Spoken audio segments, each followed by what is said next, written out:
how training's been going and what your focus has been like in training between jumping in the 100 meter, and any thoughts about doing the double in Rio? Well, the schedule for Rio is going to be completely easy compared to this weekend. The 100 is going to be first, and there's a good 3 or 4, maybe even 5 days between the 100 and the long jump. So I'm happy that this difficult trial is past me. But the last 2 weeks, and frankly the entire outdoor season, has been a little bit of a struggle as I try to find my stride and rhythm on the runway, having switched coaches and things not being too perfect. But in the last 2 weeks, I went home, my husband and I made this major mental change and focused on the actual schedule, and then basically modeled each of my workouts after this training schedule. So I would literally take 6 jumps, warm up, take 6 jumps, and then walk over to the 100 start and sprint. So I have been doing that almost every day for the last 2 weeks. So I was mentally and physically prepared for this weekend. Great, Jonathan.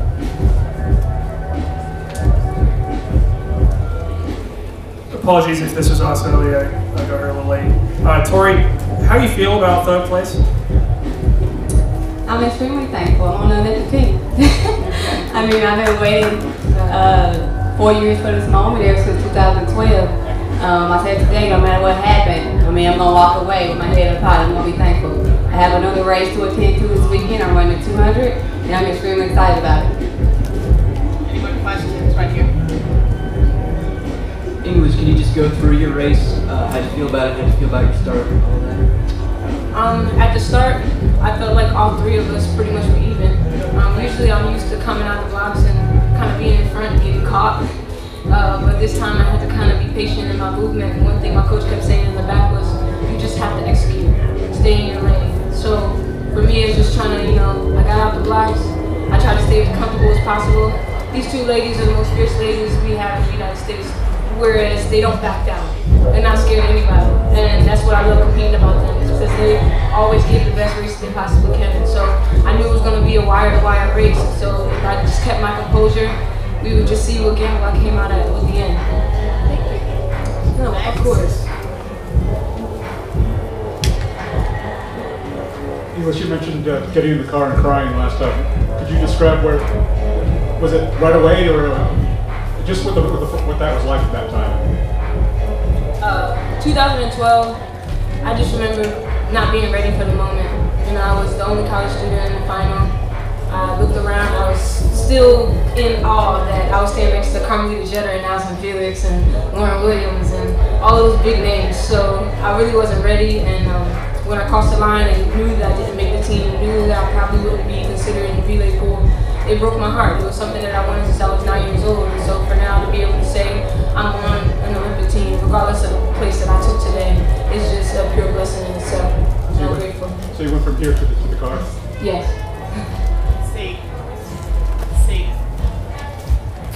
English, could you speak to the semi and how that set you up for the final, any adjustments you may have made, and how you felt after that final, semifinal rather? Man, to be honest, in the semifinals, Tori was in the first heat and she popped off with a 10.74, so I was like, I can't let her get all the shine, So it was definitely a very friendly, competitive moment there, I knew that she was going to go out there and run something fast, and I knew that, to be able to have myself comfortable in my position, that I had to go out there and just perform as well. And so it's always good when someone is the first match, and she lit the fire, and it definitely gave us a good round of series in the semifinals. Right here.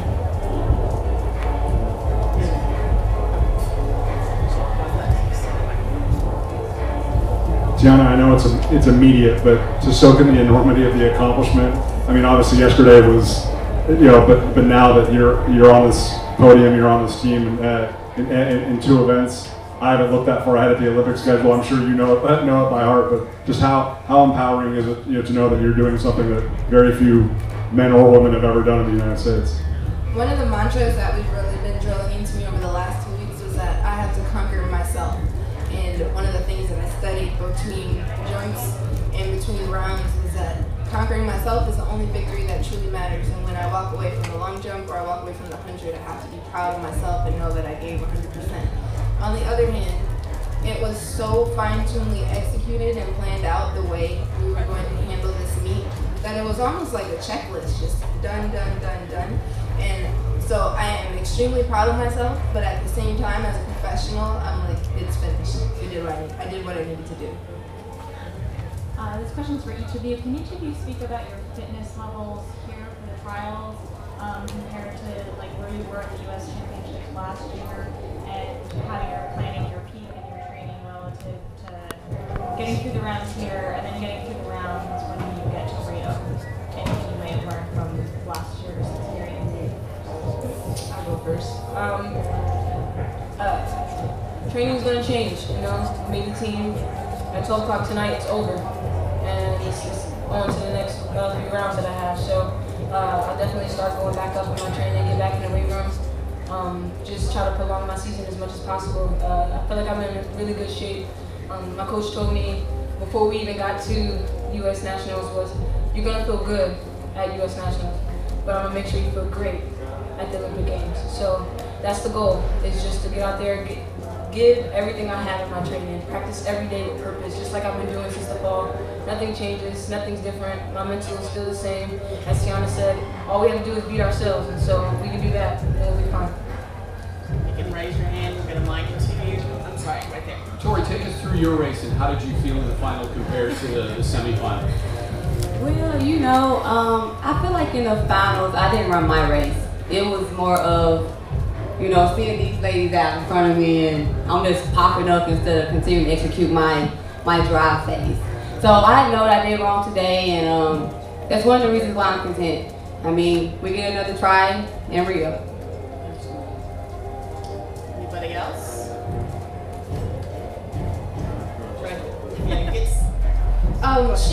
Sorry, you asked each of us to answer that question. Yeah. So I'm going to answer her question. Last year, I was not prepared at all as a sprinter. My sprint mechanics were horrible, and we basically did a 10-day blitz Hail Mary to see what would happen. I ended up running 10:94. I don't know if you've been following my season this year, but it wasn't looking good either until this week. I opened the season at 11:23, only to run 10:78 today. I opened the long jump at 6:61 and jumped 7:02 yesterday. And it really comes down to, like we've been talking about today, your mental preparation, your execution. I was telling my husband earlier, what I really love about this sport is that physics does not care how you feel. It doesn't care if you're having a bad day emotionally. All you have to do is execute, and the results will be there. And so we have about 5 weeks to get ready for the Olympics. I will take a look at the jumps. I have some work to do. Brittany jumped huge, and I'm not inclined to let that slide to me. And I'm looking forward to having fresh legs in the 100 as well. So I'm really excited about the month to come. And Tori, can you answer the question as well? Can you answer? Could you repeat it, please? Let's talk about your fitness. Oh, the fitness level. Your fitness level. Oh, you know, I feel like I'm in quite the best shape of my life right now. You know, strong as I've ever been, fast as I've ever been. But like these ladies continue to mention, it's a mental thing. Like when you go in that line in the finals, and I feel like I didn't bring it in the finals, you know? And it's a learning experience. It's a learning experience, and have to take it and roll with it. All right, 2 more questions, so we'll go here and there. Forgive me if this was posed to any or all of you in the mix zone or earlier before I arrived. I know from now until Rio, and obviously in Rio, the first priority is getting yourselves right individually. But for any or all of you, can you assess when you look at 3 10.7s and Jen at a 10.8 and the depth that you guys have, and how excited you are about the relay prospects for this group when you finally have to work together? Our relay is going to be nasty. I promise you that. I'm so excited. I'm so excited to see what happens. I was just telling English, I don't even know if she heard me, like, this is the first time that I'm really looking forward to relay camp because it is hard. We are individual athletes. We're trying to get our own individual medals. So sometimes it's hard to come together and be a team and then have to switch it up and then try to kill each other the next time we're on the line. But I really look forward to challenging that world record with these ladies. Absolutely. Like, one thing I like to point out is that the 3 women that you see up here, we're not enemies. No, I know. We are like You we just want legit off the individual track, goals. yes. There's only Off one the gold track, medal. We still talk to each other. Off the track, we're rooting each other on. I mean, before we even went out to the finals, I looked at Tori and told her good luck and let's go. So the team part aspect of the relay is going to be such more stronger than the years before, I believe, because we are actually, I wouldn't say we're besties, but we definitely are friends. There's a lot of respect. Yes. And last question over here. Yeah, I was just wondering, it sounds like a lot of the changes you've made had a big impact. I'm wondering if you could just talk about kind of what those changes were and what the timeline of when they happened this year. Honestly, I apologize for this. It really sounds cliche, but my changes were strictly psychological because I did the work in the fall. I did the work in the meets, and it was a matter of just changing my perspective, changing my attitude, changing my focus, and really just taking a methodical approach to training.